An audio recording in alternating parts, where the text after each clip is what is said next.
And one more thing I think is important for employers to understand. And when I say this, they usually kind of nod and they're like, oh yeah, I always knew that intuitively, but I never knew how to like express it.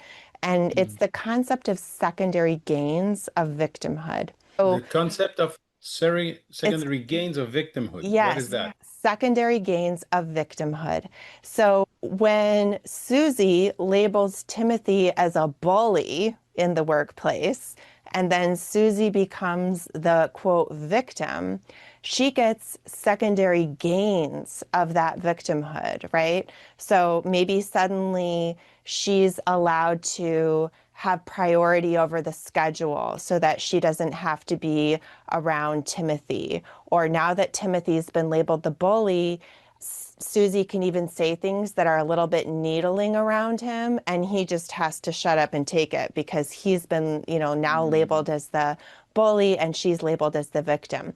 This is such a well-known concept in psychology. It's not even at all controversial. So the classic example in a Psychology 101 textbook is that there's a little girl who breaks her leg. She gets a cast. She gets to miss gym class. Everybody signs her cast. She feels very special.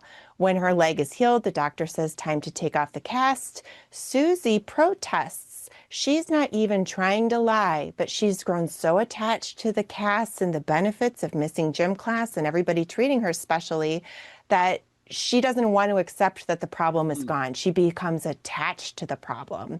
And so the same thing can happen when workplaces bend over too far backwards to say we're not going to tolerate any hate speech and bullying. So anybody that thinks in any way that they've had anything hateful or bullying, speak up and we'll defend you.